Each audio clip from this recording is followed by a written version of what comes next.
What's up, everybody? We're back with another episode of the Responsible Bet Season 3. Here to give picks out for college football Week 3, NFL Week 2, and recap what was quite an abysmal week of betting, to be honest. We're here with Die Bets and Kyle Ikaika on Twitter. We're without our co-host, Akahi, today. He's coming down from the celebratory shenanigans of the Seahawks victory over the Broncos on Monday night. So we'll let him have that, as that's pretty much their Super Bowl for the season. But let's get into it. Last week, college football was a bit of a rough one. I was 4-5. Dallon, you were 3-4. Akai didn't have any picks. What do you have to think about last week? I know you had a couple pretty bad beats there, but it's tough. Yeah, I mean, we got Pittsburgh. We took Pittsburgh +6. They took it to OT, lost by 7. They let other team go first overtime, so obviously scored the touchdown. Pitt couldn't respond, so we lost by 7 there. Fresno State loses last play of the game, and Tulsa was up 24-7 at halftime. I had them -6, and they can't cover the spread. They end up winning the game, only win by 3, can't cover the spread. So, a couple bad beats there. I know you had some as well. Yeah, it just all around a weird week in sports. I guess that's what happens in the beginning of the seasons. But yeah, I mean, this is not really a bad beat. It's just Colorado is a bad team. That is confirmed. Did not think they would be 17-point dogs to Air Force, but it looks like they suck. Pac-12 in shambles early. What's new? UH actually covered. Wow. Strategy of betting against them until they cover lasted 3 weeks. So there's that. I don't think I'm going to pick them to cover any game still. It'll just be picking when to fade them. Probably every week, though, as I do believe you will be positive if you bet them against, or if you go against them on the spread. There was a huge win that saved me, sort of. BYU trap game, spotted that one out. But they missed 2 game-winning field goals before they won in overtime by 6, which got them the overall cover of 3.5. So, I mean, that's pretty much all my luck for the season. And I just want to point out I'm 3-0 in trap games so far. So we'll continue to play the system there. But let's move on into college football week 3. That's enough of dwelling over that. We take our losses, and that's why we do it responsibly, as the namesake goes. But Dal, why don't you kick us off with some college football week 3 bets? Yeah, sure. I think I have a bit more bets than you. So I'll start off with 2 bets here. Okay. We'll start off with a Friday pick. Love betting the Friday games. Early slate, gotta do it. Florida State money line here is what we're taking. Travis has actually looked pretty decent to start the year. There were questions coming in whether or not he was going to be a solid quarterback and could lead the offense, because Florida State, frankly, has not looked like the Florida State of old the past 4 or 5 years, I'd say. Ever since Jameis left, they've been in slightly shambles. But the Louisville defense has been struggling this year.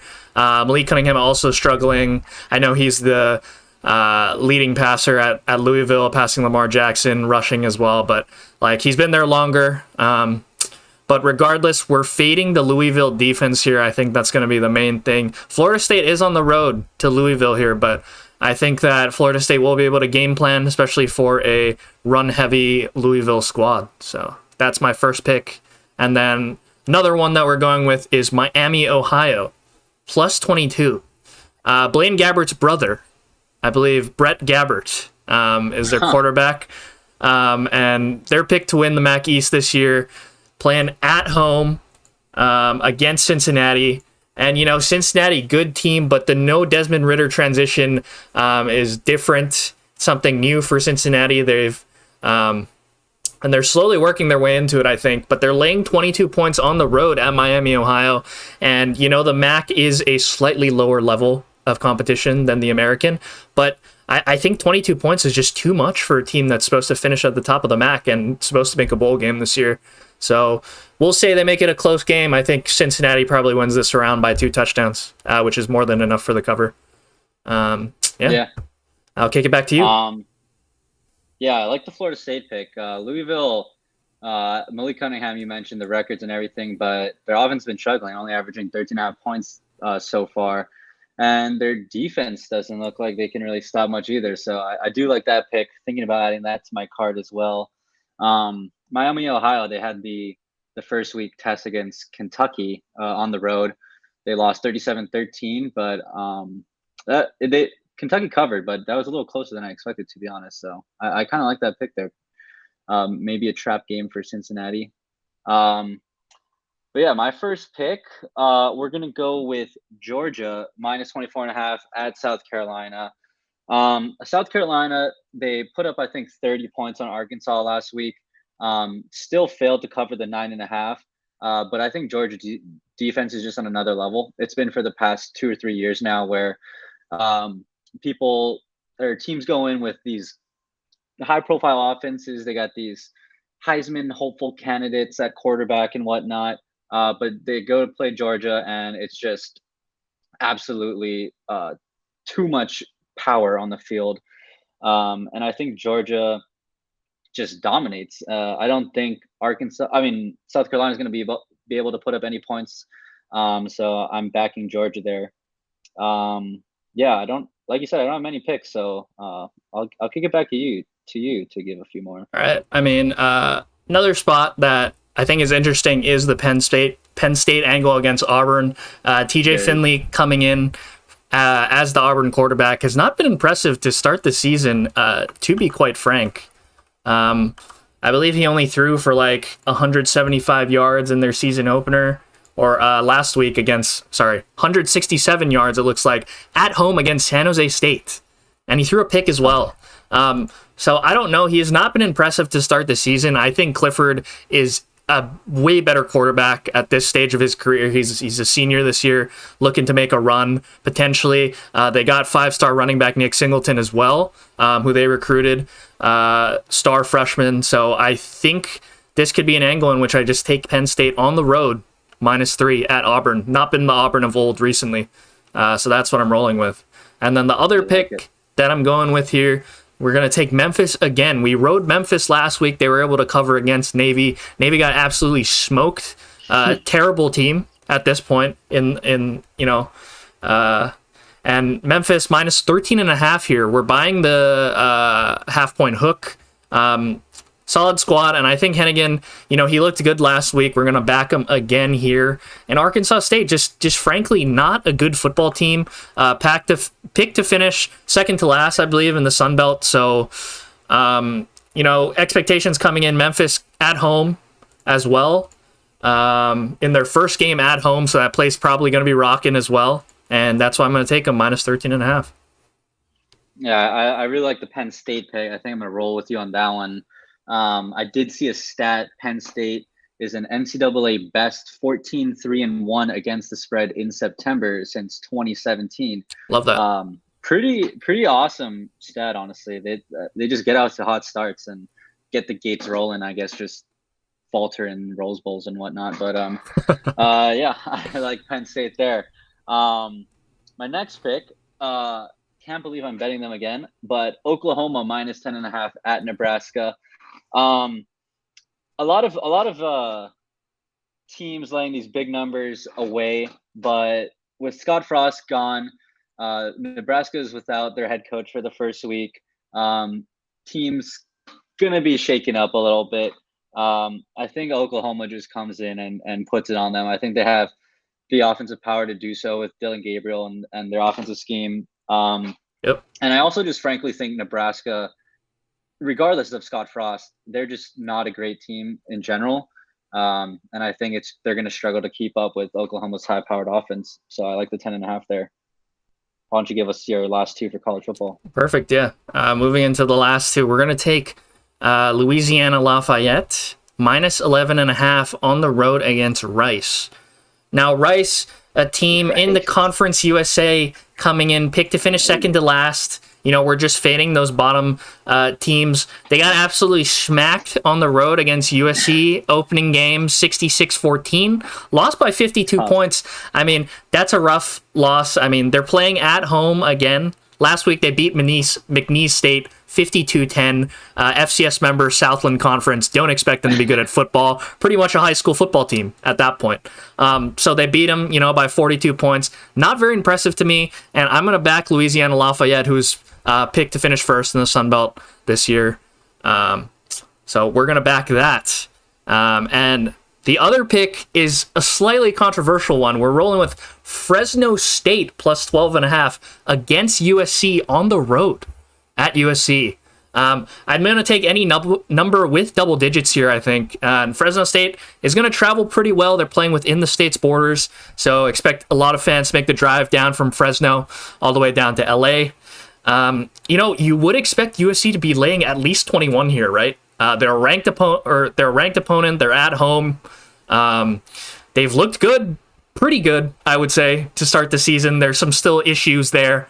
They've got the running back in Dye. They've got the former Bolitnikoff Award winner at wide receiver. And, the quarterback play has been pretty stellar to start the season, but 12.5 seems like a very low number to be laying, and I'm going to take the opposite side just because of that logic as well. Yeah. ULL pick it seems like, I don't know if Rice is getting more credit or Louisiana Lafayette is just not getting enough credit there. That seems like a low line for me for the projected Sun Belt winner, and a Rice team that is literally a JV team. I think against USC, like they lost by 52. I think they threw like 3 pick sixes or something. It's just like it's abysmal out there. And then Fresno State, USC is ranked 7. They climbed pretty fast, having beaten Rice and Stanford. Yeah. And Stanford looked awful that game. Like 2 not notable opponents, I'd say, and to climb into the top 10 is kind of bold. So the fact that they're only laying 12.5 seems a bit trappy to me, like you said. Yep. I like that pick. I might roll that too, although I'm pretty hurt by all the picks I put on Stanford last week. That didn't hit. But that, we don't have to talk about that. I do like that pick. And I'll finish with my last pick. It's another Pac-12 game. And this is my trap of the week. I hate it. Like, I don't know why I'm betting it, but it's just the system play at this point. The system's 3-0. We're taking Washington, laying the 3.5 at home to 11th ranked Michigan State. I don't understand the line at all. I don't get how Washington's favored. I don't how they're not dogs by about 7 points. Apparently the lines moved 2 points in favor of Washington. So clearly I'm seeing something that other people, or I'm not seeing something that other people are. Maybe this is a trap in the other direction for people who just follow UW sports, because as overrated as you might think Michigan State could be, Washington has been one of the worst teams in the Pac-12 for a couple of years now. So that's my trap game of the week, Washington. I hate it, but you got to play the system. What are your thoughts? Like, that's just, I don't get that line. Yeah, so I originally had Michigan State plus 3.5 on the card. I took it off because I was like, looking at the Washington roster, they're actually getting a bit older. I think they were a bit younger, to start the last few seasons. So I think they're getting a bit more experience as well. And I think that might be playing a factor. They're a bit more experienced. They're a bit more sound on both ends of the football now. Since Taylor Rapp left, I think they went on the decline, all those guys leaving with the max exodus after they won the Pac-12 a few times. And but I think UW might be on the resurgence this year, but we'll see. I mean, I like the pick as well, just because I do think, there's probably some deep numbers that show Washington is just the better football team, and they're playing at home as well. So, I mean, you got to expect that place to be going nuts, playing a ranked opponent at home as well. So, it's... Yeah, I mean, it's definitely like the biggest game in terms of they're actually in a good spot, 2-0 to start the season. Yep. They've had big games in the past, but they've just never been even contending for the Pac-12. Yep. So I'd imagine, there's a good sized crowd, and I don't know, they played Kent State and Portland State. But I mean, they put it on them, so that's what the good teams do, right? They roll over the weak competition. So we'll see. And it's not like Michigan State has had any competition either. So this is a weird one for me. But got to roll with the boy Wayne Talapapa. Shout out him again. Him and Michael Penix Jr. are those guys, I guess. Michael Penix, dude. Who knows? Penix. Is Michael Penix him? We're about to see this week. I like the pick. I like the pick. I just don't want to take either side here because I think both could be traps. I don't know. It's just I hate the pick, but it's a system play. Yeah, we got to go with it. I spotted the trap. I've got to roll with it. But then in the back of my head, I'm like, well, now am I getting trapped? Is this a double trap? Like what? Like I don't know. So we'll see. But yeah, whatever. I'll be watching. Who knows what'll happen? But let's kick it to NFL. All right. Terrible week for the two of us. I was 2-6. Yep. Not great. You were 2-4. Yep. And Akahi was 3-3, just solely off of his bias to the Seattle Seahawks. Love that. So, I mean, there's not much to say there. It was a crazy week in terms of the teams that are leading the division. The Seahawks leading the NFC West as the only team with a win. The Cowboys are the only team with a loss in the NFC East. AFC South, no one has a win, right? Yeah, just tie and weird, 2 losses. Weird week overall. Yeah, very weird. It really left me looking at the board this week, and I was just like, I hate everything. I don't. There's nothing I'm confident in. But after going through it about 5 times, I've talked myself into a lot of picks. So that's what we're gonna do. We love that. Let's start Thursday Night Football. Let's do it. I went back and forth on this a lot. Right now, don't have a pick, but I feel like early slate, you got to just get in a pick, makes the game more interesting. But we'll see. Chargers at Chiefs. Chiefs laying 4.5.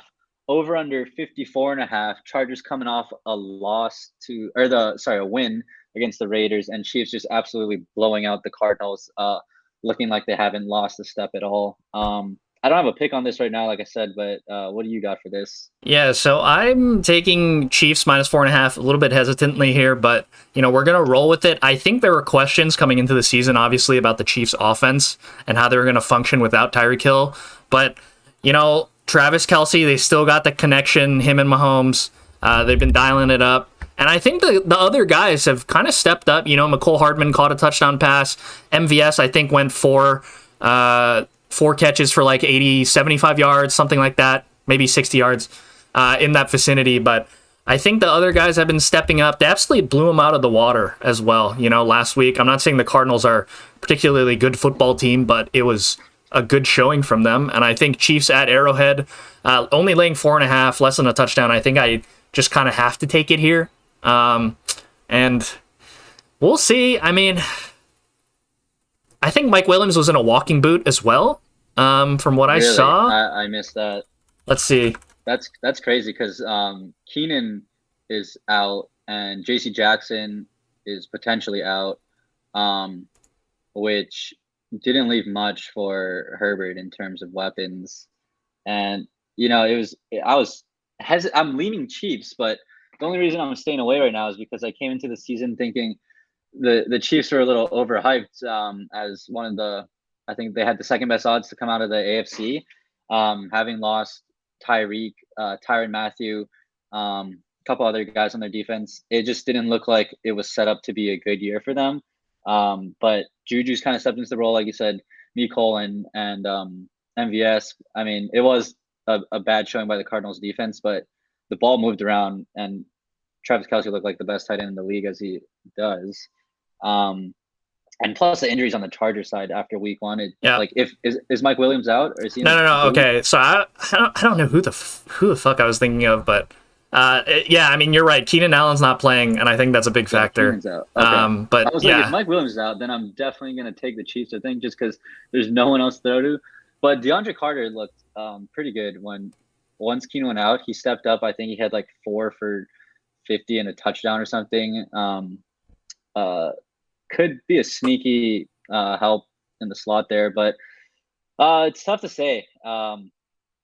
It's going to be interesting game for sure. And initially I was like, oh, I got to take the over. Like Chiefs scored a ton. Chargers, like JC Jackson might be out. It's going to be tough to stop them.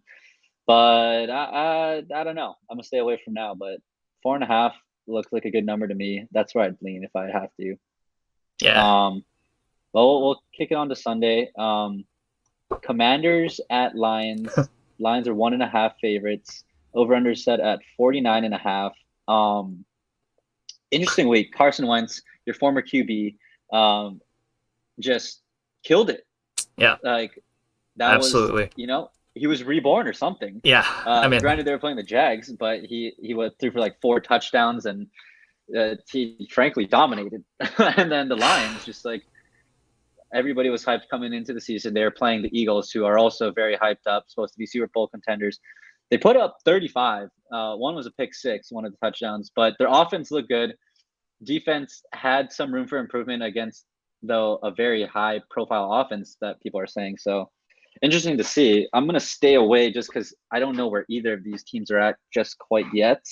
But let's hear what you got. Yeah, I mean, I got to pick on this game as well. We're going to take the Lions money line here. I think so. Initially, this game opened, I believe, Lions +2 was the initial opening line. Mm-hmm. It has since moved to Lions now -1.5. So there has been significant line movement on this game from some money being put on the Lions. I think this is a bounce back game for Dan Campbell and co. And, I expect Wentz to do Wentz things on the road. It's Carson Wentz, guys.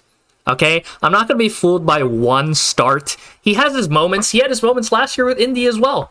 But he always just makes those dumbass decisions that Carson Wentz does. So I just expect him to make at least 1 or 2 bad decisions this week, and it's going to cost the Commanders the win. And, I think the Lions offense actually looked pretty solid last week. They put up 35 points. I mean, like you said, They covered the +4 as well at home. I think, the Commanders are a much worse team than the Eagles in terms of talent and, on both sides of the ball. So I think that the Lions can actually take this dub, and they might actually go 1-1 to start the season. So that's what I'm taking. Yeah, I agree. I think it's a great chance for the Lions to go 1-1 here. And like you said, Carson Wentz, he's got to regress back to the mean in terms of his just blunders. Like, who knows what he's thinking.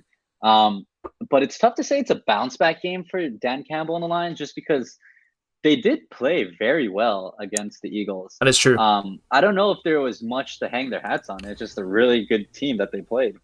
I think Goff had his struggles early in that game as well, and he actually showed that he had some dog in him, and he kind of almost made them come back. So, I mean, I like how he looked at the end of the first game. So I don't know. I'll be backing them again. Yeah. I think they're start slow. Yeah, they're kind of undervalued for me in the market's eyes, I guess. Mm-hmm. So I'm gonna back them again. Yeah, they started slow and finished really strong. Hopefully, carrying that momentum into this game. Yep. I did see that. Of their 5 touchdown drives, 4 of them were started off as a touchback, started on their own 25. So 4 of them went for 75 yards, and then the other one went for 72 yards. So all the drives were like, it wasn't like a short field situation or anything. Like the offense moved the ball against like what's supposed to be an improved Eagles defense. So we'll see. And DeAndre Swift looked great. He looked great. Oh my God. He was running. Swift is a menace. Yeah, he was running like a beast. He had like 130 yards or something just on the ground. And then, oh my God. I'm excited for him. Drafted him in fantasy. Couldn't be more stoked. But moving on. Jets at the Browns. Kind of a doo-doo name game, if you will. Browns are laying 5.5 with Jacoby Brissett going against the elite Joe Flacco. Over under 40.5. I don't got much on this. I'll let you take it away. Damn, we got 3 picks to start off, all 3 games on the card to start us off here. But yeah, we're taking Browns -6, guys. I mean, no surprise here. The Jets on the road. Joe Flacco was named the starting QB today. So he'll be starting again week 2. So we'll see how long of a leash they give him, and how Saleh wants to play that one. But like, guys, it's Joe Flacco. He's on his last legs. I know he won a Super Bowl, but he's fucking 30 plus, 35 plus almost. And I think he is 35 plus. Regardless, doesn't matter. It's Joe Flacco. We're fading Joe Flacco. Jacoby Brissett has been a serviceable QB, I think, throughout his career as a starter. Colts, as well, when he was with the Patriots. So, I mean, we're going to run with Jacoby Brissett. We're going to run with Nick Chubb most of all, because I think he's going to absolutely dominate this game on the ground. So I think they're just a better team on both sides of the ball. Just on the D-line, O-line, as well. So in the trenches there, we're just going to take Browns -6. I mean, not too much to say. Jets defense has been improved this year to start the season, but I still think the Browns are the way better team here. Yeah. Joe Flacco, just looked up. He's 37. Yep. Very old. Yeah.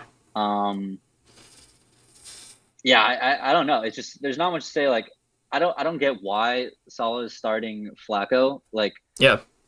Is Zach Wilson just a bust already? Are they gonna draft another quarterback? I don't understand that at all. And then the Jets, the only thing they have going for them on defense is their corners, which it's kind of a underplaying it when I say that's the only thing they got going for them, because their two corners, Sauce and who's on the other side? I forget his name, but their two corners were both top 10 in receiving grade or passer QB rating allowed when targeted against the Ravens, which is pretty formidable, I'd say.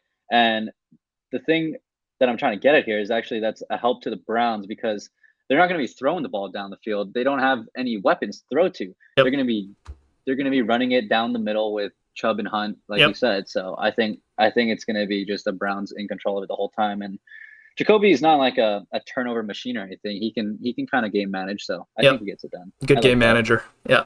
Yeah. All right, let's go to Bucks at Saints, big divisional game. Saints are 2.5-point dogs at home, over under at 44.5. You got any thoughts before I get to my pick here? Not particularly. I looked at this game and I was like, yeah, it looks like a trap game. But I'll let you explain all about that, so you can take it away. Yeah, this is our second trap game alert of the week. Initially I looked at it, wanted to stay away. You think, oh, the Bucks, Tom Brady, Super Bowl contenders, blah blah blah, just dominated the Cowboys. Think they'd be laying more than 2.5, honestly. Yeah. But to me, when you think about it, it's the NFC South, in particular, the Bucks and the Saints just play each other very, very well and close every season. The Saints dominated last season, though. If you don't remember, they won 37-20 or something the first week, and then they won 9-0 in what was one of the grossest games of Tom Brady's career. The Saints, for some reason, Sean Payton just has Tom Brady and the Bucks number. I think the 2.5 is good value, especially at home in the Superdome. It's a tough place to play, and especially for a division rival coming in. I like that. And, I think Godwin left with a hamstring strain, and I think he's out. Leonard Fournette, it kind of went under the radar, but he was banged up at the end of the game. He left in the fourth quarter and didn't see the field for the rest of the game, went all to the backup. And yeah, I don't know. The Cowboys kind of struggled on offense with CeeDee Lamb and Zeke as they're only guys that they could really put the load on. But with the Saints, I think they have a lot more weapons to go to. They have Kamara to dump it to. They got Michael Thomas, who looked like he was the old Michael Thomas, and then they got Olave, the rookie, who's going to be stretching it down the field. I think it's going to be a lot more of a challenge for the Bucs defense this week. And as long as Jameis protects the ball and doesn't turn it over, I think they're going to be in a great position to win the game. Yeah, I mean, I just want to highlight Adam Schefter tweet from about 4 hours ago about the Bucks injury report for today. I understand it's Wednesday still, so it's still early on in the practice week, but we got Tom Brady did not participate, but not injury related. So, there's that. Age, veteran day. We got Mike Evans with a calf limited participation today. We got Leonard Fournette limited participation with a hammy. We got Russell Gage did not participate. with a hammy. Chris Godwin with a hammy did not participate. Julio Jones' knee did not participate. So that's their whole starting 4 wide receiver core banged up. And we got Brashad Perriman as well, limited participation with a knee. So, I mean, their entire receiving core is banged up here. So I like the Saints pick, honestly. If that's going to be bothering them going into Sunday, then that could be huge. Yeah. Yeah. I liked it a lot. It was almost my lock. It was just the divisional rivalry strayed me away from picking it as my lock this week. But yeah, I like that. Panthers Giants, you got any thoughts? It's a gross game. I don't want anything to do with it. Yeah, I mean, I'm surprised. This is one of the games in which the Giants is going to be favored, and we're not going to see that. We haven't seen that too often the past, I would say, 4 or 5 years, Kyle. Unless they're at home against an absolutely garbage team, which the Panthers looked kind of to be. They almost made the comeback last week, but fell short. Yeah, so no thoughts on this one. I think it's going to be an absolutely disgusting game. I'm not going to be watching this one, so yeah. Yeah, I agree. No, thanks. We'll go on. Patriots at Steelers. Steelers get in 1.5, over under set at 40.5. 2 pretty bad outings despite the win for the Steelers. I'll just get right into my pick. I got the Patriots -1.5. They struggle against the Dolphins. The Dolphins are just a way better team, and they gelled a lot faster in the offseason than I thought they would. And I don't think the Patriots are that bad of a team. The Steelers, though, they needed everything and more to get this win. Joe Burrow threw 4 picks, had a lost fumble, and they needed OT and a couple of missed field goals to take this victory. Their offense struggled, even with all the possessions and good field positions that they got from their defense. They couldn't put it together with Mitch at the helm. TJ Watt hurt his pec. He's not out for the season, but he will be out for this game, which is huge. Najee potentially out for this game. He was a little banged up. I think he's going to play, but he is a little banged up as well. And I think this is just a week where Bill Belichick sets the record straight and just gets his team to bounce back. So I'm on the Patriots again. Yeah, love it. Hard to bet against Belichick. I mean, we said that last week. They got absolutely smoked. But, I think they bounce back this week. I like the pick and might ride with you on that one as well. Yeah, there we go. Colts at Jags. Another divisional game. It's Jags are 4.5-point dogs. Any thoughts going into this after a brutal week 1? Yeah, I mean, brutal week 1. I mean, we were down 20-3. We came back. So, I mean,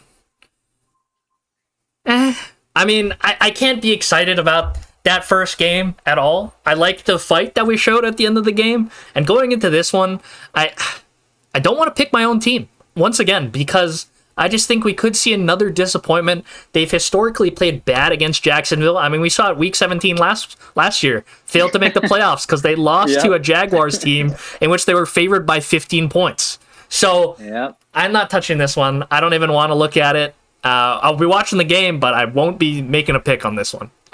Yeah, I think that's for the best, both for your wallet and your mental health. So, yeah, I think that's smart.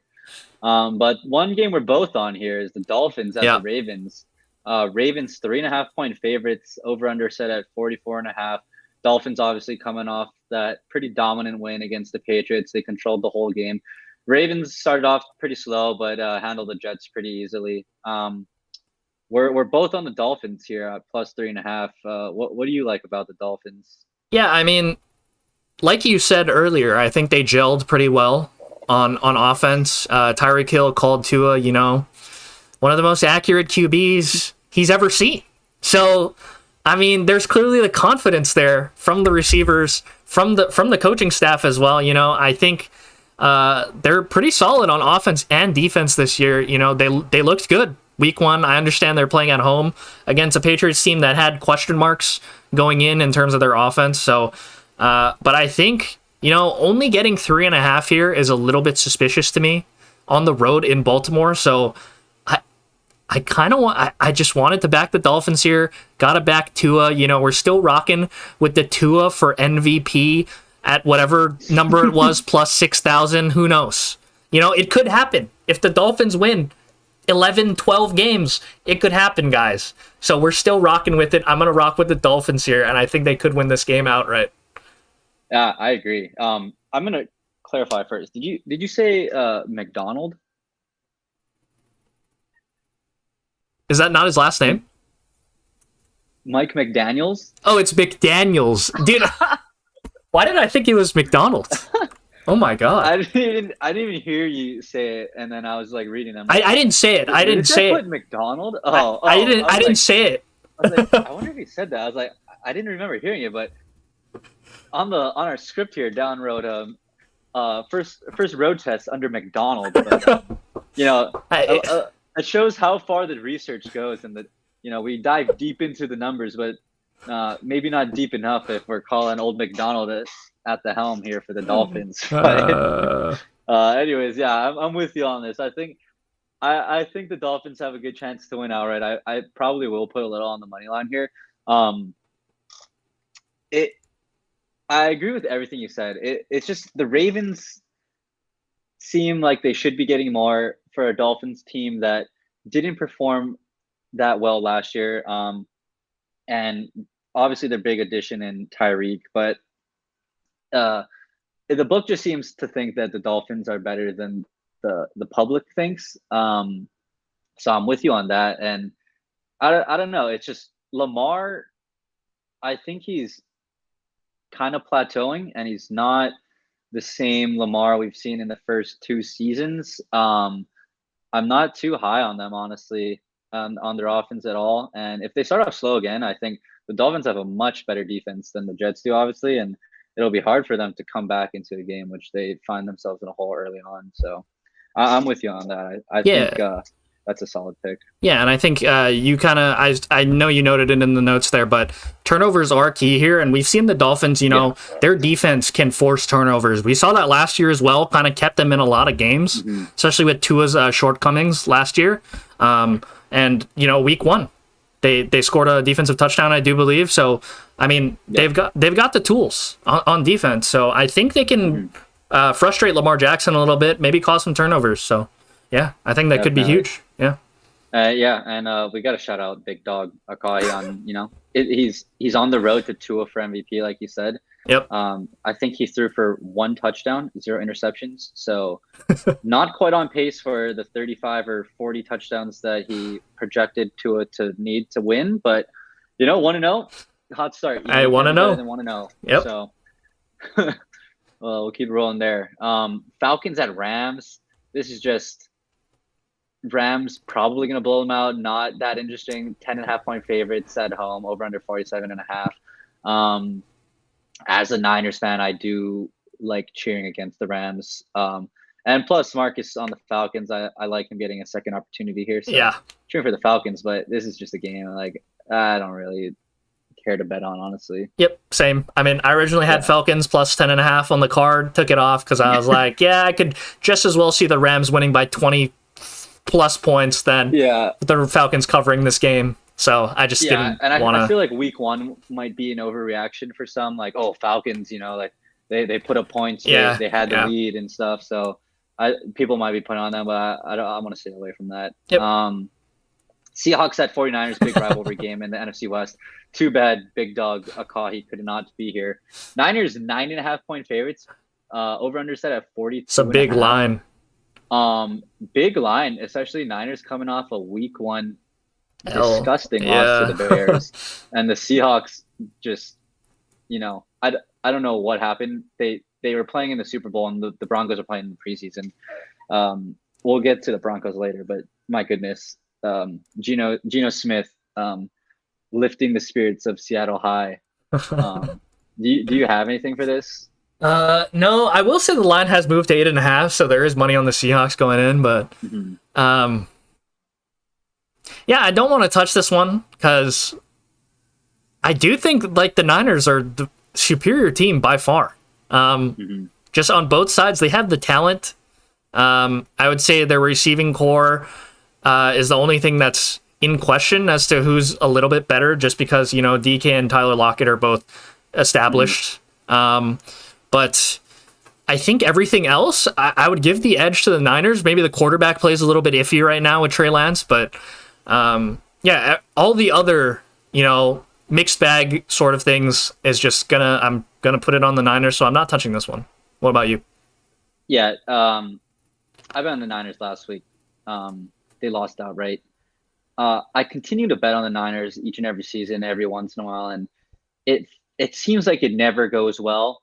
So I think I'm retiring from betting on the Niners unless they make it to the Super Bowl.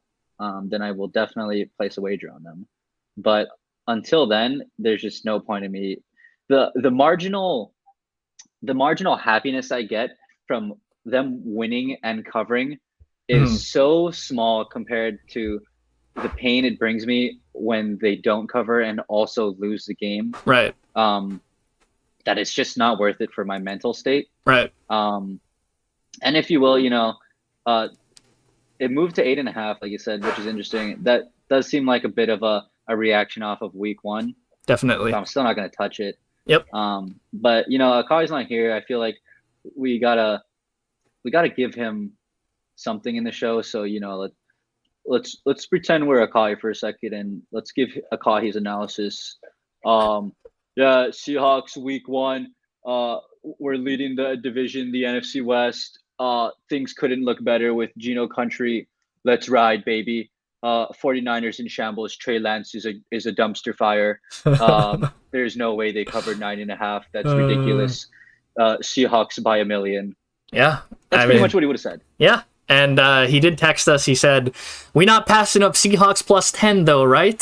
So he clearly wants the pick. We'll make that his official pick for the week. Is going to be Seahawks plus 10. Fair enough. Yeah. Fair enough. All right. Well, moving on. Bengals at Cowboys. 2 terrible losses week 1. Cowboys are 7.5 point favorites with Cooper Rush at the helm. Over-under is at 43.5. I don't know what to think about either of these teams yet, especially the Cowboys with Cooper Rush coming in.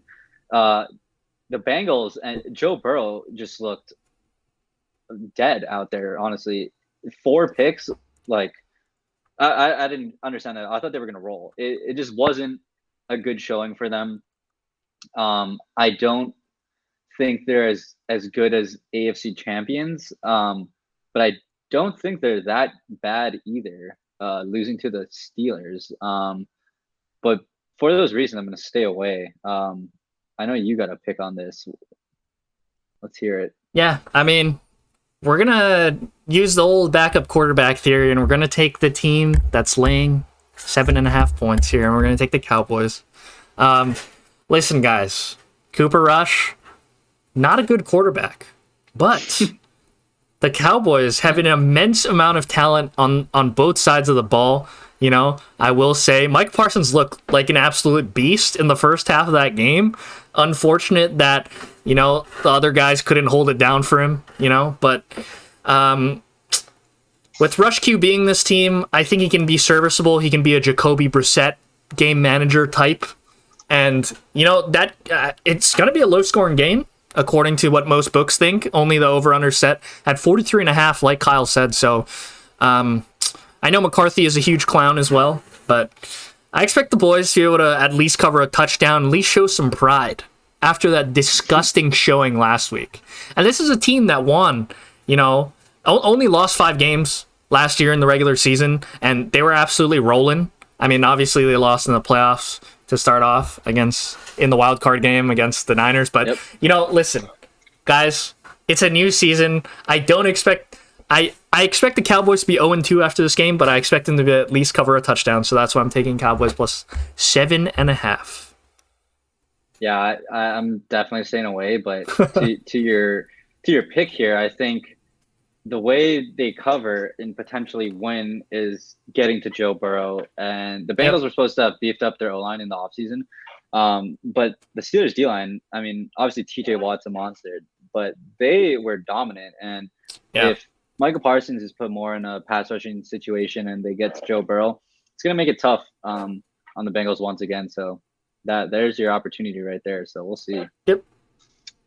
Moving on. Texans at the Broncos. Broncos 9.5-point favorites. Over under 45.5. Another team coming off a loss that is favored by 9.5.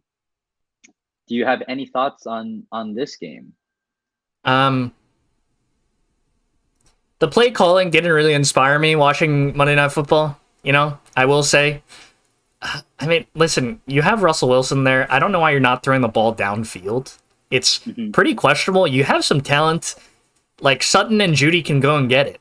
So I don't understand why we're throwing so many short routes when you got dudes with immense talent, especially against a Seattle secondary that is, questionable. So a lot of questions going into this game. I think Denver will open it up this week. I think they realized that they were making some mistakes in terms of play calling. So hopefully they switch up the game plan. And, I like your pick. So let's go ahead and talk about that. Yeah, I'm on the over 45.5. It was not a great showing for Russ and the Broncos offense. But like you said, I was so confused and honestly upset that they weren't throwing the ball down the field. They scored with Jerry Jeudy by taking a shot down the field one-on-one. They just threw up a nice deep ball, and he ended up scoring, toasting the corner, Kobe Bryant. I don't know. It was a weird game. They threw so many screens and all these little dink and dunks to their tight ends as well. It was just a weird game plan, and I think that they thought they were going to be in control of the game and be able to move the ball, and that just didn't happen because the Seahawks came out firing in their home opener. Tough place to play and try to come back in. So I think going into this game, it's going to be Russ's first game in Mile High Stadium. They're going to want to air the ball out a little bit more. They're not going to want to try to run this weird slow-paced offense, let Russ cook, as they say. Throw it to Judy, throw it to Sutton, get the guys in space. And I think the over as well, just because I thought the Texans, as bad as they were in the fourth quarter, they moved the ball pretty decently against a they did. Colts defense that's not bad at all. Mills looked pretty good. He wasn't amazing, but he did what he needed to do to put them in a position to win the game. Maybe not as of late, but Cooks looked pretty good. I think that they're going to be able to put up points. And the Broncos defense was nothing special against the Seahawks. They gave up a ton of big chunk plays. They were very undisciplined, had 12 penalties. I think, if they give a lot of freebies and extend the Texans drive for them, that Mills is going to be able to put up points. And I think 45 is a pretty low number. So I like the over there. Yeah, I might have to roll with you on that one. I do like the pick. Love the reasoning. And yeah, I think Davis Mills, he's pretty underrated, right? He looked pretty bad when he came in last season, but he slowly picked it up, and I think he's a serviceable quarterback in the NFL. And Houston's not that bad of a team because of that. So, yeah. And, in the offseason, there was a lot of talk coming out of the Houston's camp, Texans camp, saying that Mills had greatly improved. And to his credit, they didn't target a quarterback in free agency or in the draft, and they rolled with him. So clearly they like him. So I like that a lot. Yeah. Yeah. Love it. Let's move on. Cardinals at Raiders. Raiders -5.5, over under 51.5. I don't got to pick just because it's two offenses that I think could both put up points and also not put up any points. Yep. And the defenses are kind of sus as well. So you don't know what you're going to get from either side. So that's why I'm staying away. But I like what you got here. Let's talk about it. Yeah. So, I mean, like you said, two very volatile offenses, in terms of, guys, the Cardinals looked absolute dog shit last week. But, I hope it's probably because Kyler Murray watched no film going into the game. They removed the film clause in his contract. So hopefully he's like, oh, I got absolutely rocked this past week. I'm going to go watch some film this week on the Raiders. Okay? And hopefully he's watched some film. I'm banking on the little film angle from Kyler Murray here. And I think 6 points, if they had D-Hop, I think this game would be close to a pick'em. But because, no D-Hop, Cardinals don't really have as many weapons as they did in the past. I mean, they picked up Hollywood Brown, lost Christian Kirk. I think the team is in slightly a transition phase at this point, and we'll see how they work around Kyler Murray. They're probably going to be the worst team in the NFC West, maybe, if the Seahawks somehow make some sort of miracle run. Probably not, though. Actually, it's probably just going to be the Seahawks, but that's a discussion for another time.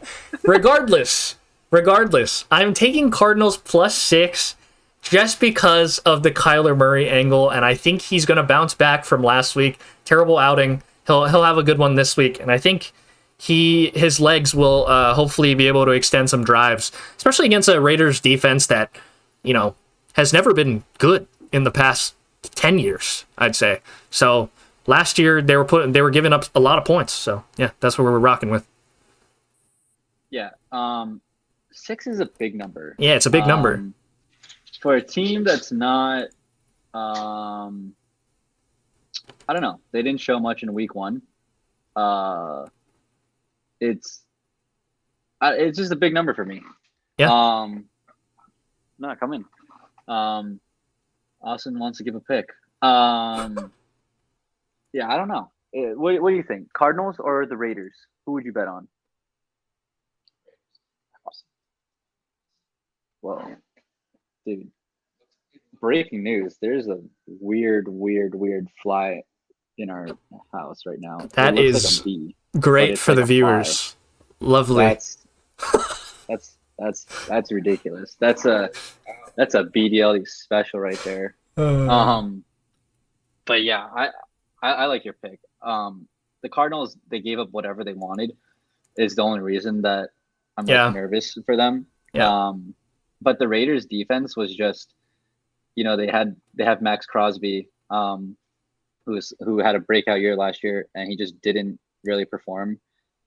I take that back. He did okay, but their defense as a whole just didn't do much for me. But I don't like this just because of the high-powered offense and weapons that the Raiders have. So I'm sitting away. But all right. To you.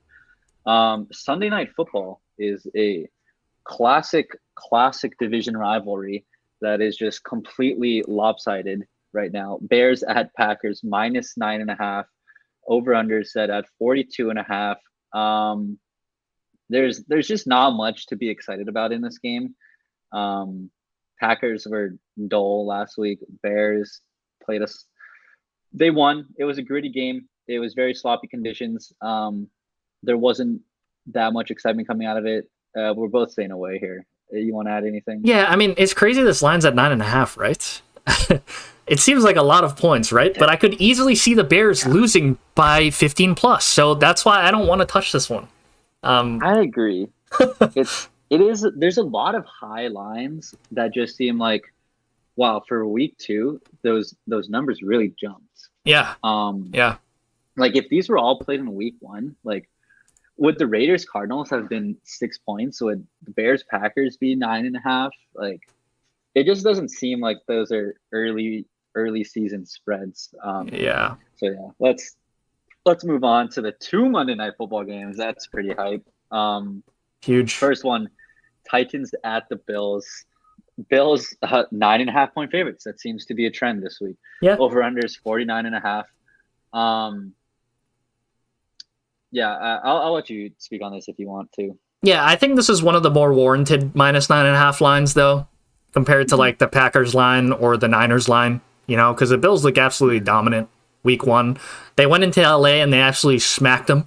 So, I mean, they're playing at home, and they got Bills Mafia behind them as well. So, I don't know. I think this line is warranted. I don't want to touch this one just because I still think it's a lot of points to lay. But I do think the Bills are just the way better.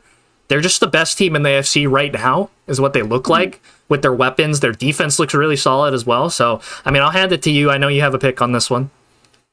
Yeah, I've actually got 2 picks. I've got the Bills -9.5 here, and it's just simply how dominant they are, and also a combination of the Titans just not being a good team. I think that people are kind of hanging on to the 1 year they took down the Ravens in the as a big upset, 6-1.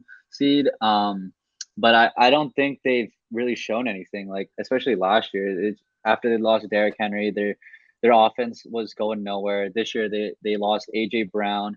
And I don't think they're going to be able to keep up with the Bills. And I think the Bills defense is while not great, they're a good defense, and they really only have to focus on Derrick Henry. Tannehill is not going to be throwing the air out of the ball. So I like the Bills, and just simply because, like you said, they're so dominant. It's the home opener for the Bills after beating the Super Bowl champions in Week 1. If you thought Bills Mafia was hyped to last season, how about coming in as the preseason Super Bowl favorites? This is the biggest season of the Bills franchise. Yeah.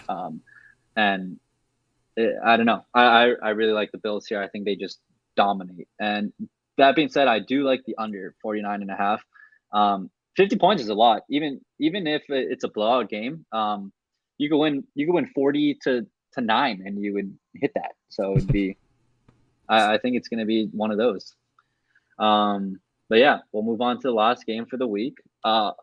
Second Monday Night Football, Vikings at Eagles. I'm very interested in this game. Eagles are 1.5 point favorites. The over/under is 51.5. I'll go first here. I'm on the Vikings as 1.5 point dogs. I came into the season thinking the Eagles were the most overhyped and overrated team. They looked really good week 1.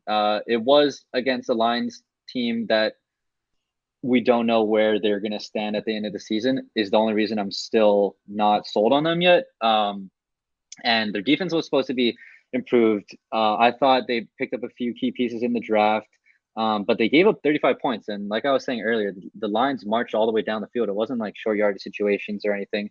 They had long sustained drives. And I think against this Vikings offense, it's going to be hard to get them off the field if they couldn't do that against the Lions. Justin Jefferson looked nearly unguardable.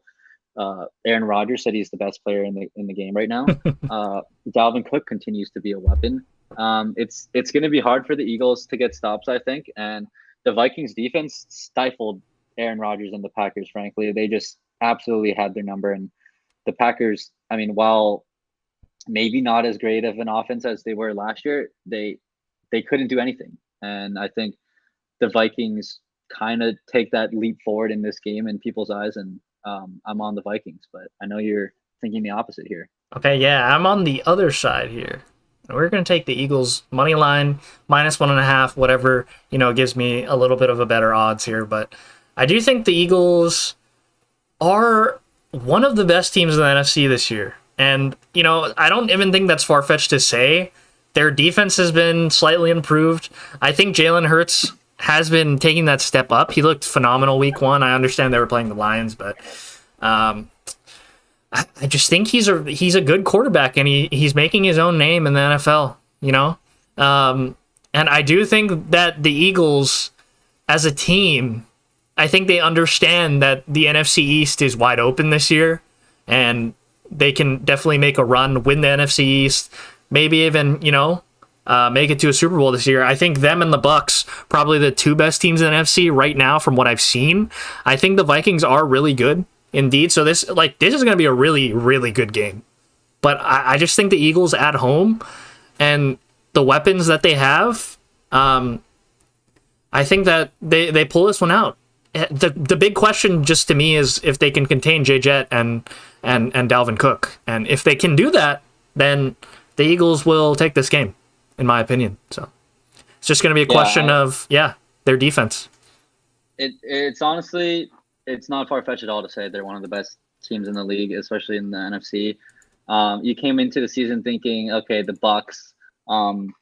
People were still high on the Packers, and then from there it was kind of a toss-up. It's like, well, you have the Rams defending champs, so they're tossed into the top 3, and then it's will Trey Lance be able to figure out year 1? Will I don't know who else is out there. Like, there's not really much more to go off of. To your point. So the Vikings, I think, are showing that they can be in that top 5 contenders. Sure. But other than that, like the Eagles on paper, you think that they have it on both sides of the ball. So It'll be an interesting game for sure. I just think that I don't know if Jalen Hurts can get it done when he needs to in the clutch. And that's like the biggest concern for me. That's And I my just think the Vikings are solid all the way around right now, and they're seasoned players. So, yeah, it'll be a good game though. Yeah, that's my. I have the same concern about Kirk Cousins, so that's totally fair. That's why Kirk Cousins, can he get it done in prime time? That's what's going to put them over the top. Yeah. That's literally the both of them. It's who's going to have the better quarterback play. That's probably what it's going to come down to. Yep. And yeah, I don't know. Like the Packers, before we get into our locks, like the Packers, everybody is like, oh, they have one of the best defenses in football this year, and like that could be true. But they lost Devontae Adams, and I think that's being like way overlooked. Honestly, you just muted by accident. Oh, my AirPods died. Apologies.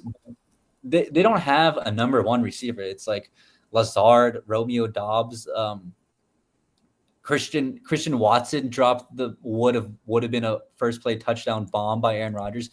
He didn't throw to him till the fourth quarter or like third quarter after that. I don't think the Packers are going to be in it like at the end of the season. I think the Vikings are going to take the division. The NFC East is wide open, like you said, and especially with Dak out right now, I think it's the Eagles to lose. So they're in a great position. I mean, it's never good when your running back is your leading receiver, right? In week one, like AJ Dillon was their leading receiver, so never a good sign. It's really not. And I don't think the Packers will be able to. I mean, they'll probably be there at the end of the year, but they're probably not going to be able to contend for anything in the NFC, in my opinion, just because the receiving core is just so awful. But Aaron Rodgers still Aaron Rodgers. So. I don't know if this is a hot take, but I think the Vikings take the division. I think the Packers sneak into the wild card as the 6th or 7th seed. Yeah. Not unreasonable. And like I think the wild card, like I think they'll be in the playoffs. Put it that way. But yeah, I agree. I don't have like high expectations. It's still Aaron Rodgers, so at the end of the day. So yeah. All right, well, let's get into our Hammah Time locks of the week. I strayed away from talking about your team a little earlier because I got a lock on the under on the Colts Jags. Tough schedule coming out for the Colts, honestly. 2 division games on the road with a new quarterback at the helm. That's just not what you want to see on the schedule, to be honest. Even if they are against subpar teams, like anything could happen, like a week 1 tie. Week 1, Jags, Colts, neither offense look great. They're not going to be putting up tons of points. Matt Ryan threw for 50 passes. That's not something you want a Matt Ryan. How old? Let's see. He's 37 years old. Yeah, he's old. You don't see Joe Flacco hucking 50 balls down the field. That's going to wear him out before the season's even over. I think they're going to slow down the game a bit. I mean, granted, they gave the ball to Jonathan Taylor 31 times, but I think he had like 18 or so in the first half. I think they're just going to slow the game down, chew clock, run the ball, try to take control of the game. And just that's how they plan on winning the game, in my opinion. It's going to be a AFC South bloodbath. The Jags, Trevor Lawrence is just I think it's time to call him a bust, to be honest. I don't think he's great. He doesn't have weapons. He has Christian Kirk, I guess. They just signed for $75 million, but all he's done is really run a 40-yard dash in the combine, and that's his highlight of his season or his career. So I'm on the under here, 46.5. I would have expected it around like 42, 41. So I like the under here. Any thoughts on my lock there? Yeah, I mean, I like it as well. Just because I think this could be an absolute stinker of a game, just like the Texans game. So love the play. I do think that they're going to control it a bit more. I mean, JT did get like 27 attempts rushing last week, something along those lines. For like 120. Let's check it out. Yeah, he got 31 for 161. Like, I mean, he's their best player by far. I mean, I think they're obviously going to keep running the ball with him. But yeah, I mean, the under looks good to me, and I think the Colts will probably try to control this game. Yeah. Especially after last week, week 17. They don't want a repeat of that. So hopefully, yeah, like the under. Might roll with you on that one. Awesome. And What then, you got? yeah, I'm adding yours to my card for sure. my Hammah time lock of the week. We got Oregon minus 3.5 at home against BYU. So I think this is a good, they got embarrassed by Georgia. Yes. What did they lose? Like 46-3, something like that, something ridiculous. I think. Listen, guys, that was week 1. That's behind us. We're in week 3 now. They got a little tune-up game against Eastern Washington last week, won 70-14. Bo Nix threw for 5 touchdowns, and there were concerns coming in because frankly, he was not a good quarterback prior, when he transferred. So Auburn, he did not look good at Auburn. So we'll see. I think in the Oregon era, hopefully, they've had a series of pretty decent, good quarterbacks, I'd say. Justin Herbert, Marcus Mariota. And maybe Bo Nix can follow in that mobile quarterback trend here. And we'll see if he can show up. We're going to take Oregon minus 3.5. Does smell like a trap game as well, I will say, for BYU. Number 12 team on the road against a team that's 25 in the AP poll. So I just can't respect BYU as a big football program, because they got the win against Baylor. They're playing at home, high altitude, blah, blah, blah. I mean, I think if they go on the road against Oregon here, and, I hate the Pac-12 myself, but I just think Oregon, superior conference, superior team, superior recruiting. So I think that's going to play a factor here. And I think Oregon just wins this game by at least a touchdown. So that's why I'm taking Oregon minus 3.5. Yeah, I really like this pick. Definitely putting it on my card. This has a high chance of being my third trap game of the week. Because like you said, this is literally the opposite of last week, BYU versus Baylor. BYU was at home. They were ranked like 21. Baylor was ranked 12, laying 3.5. And now it's just completely flip-flopped. They beat Baylor. Now they're ranked 12. And Oregon's at 25 at home, laying points. You would think, oh, wow, they're laying 3.5 against number 12. BYU, who just beat Baylor, wow, that's impressive after they got smoked by Georgia. But I was saying earlier, Georgia's just another tier. I agree with you. I don't think BYU is in that upper echelon of elite programs yet.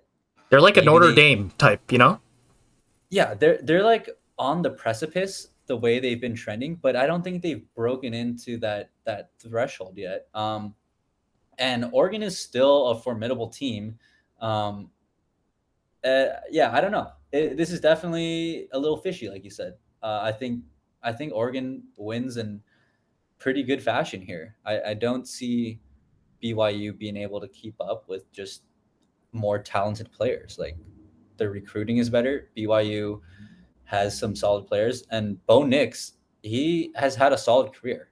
I think he's been a solid college quarterback. So I like that a lot here.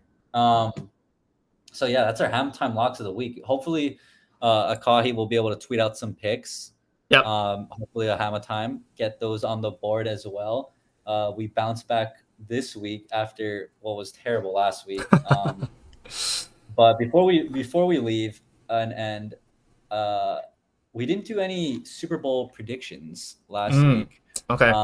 We'll get some with Akahi. We'll get one or Akahi's pick next week. But I want to hear just off the top of your head, what is your Super Bowl prediction? Wow. I mean, that's really tough to put me on the spot like that, Kyle. Exactly. I'm not too. Yeah, I'm a little bit unprepared. Wasn't prepared for the question at all, guys. So just gut feeling. No one's ever gonna hold you to this. No way that people hold you to this. Okay. Week 1 overreaction Super Bowl pick. I will say my AFC pick is gonna be the Bills this year. I'm a big Josh Allen guy. I've been a believer since he was drafted. He changed up his throwing style a little bit, which allowed him to make the jump. I think Brett Coleman did a great video on that. That's what caused me to draft him in like all of our fantasy leagues, and I just believe in him as a quarterback, as a player.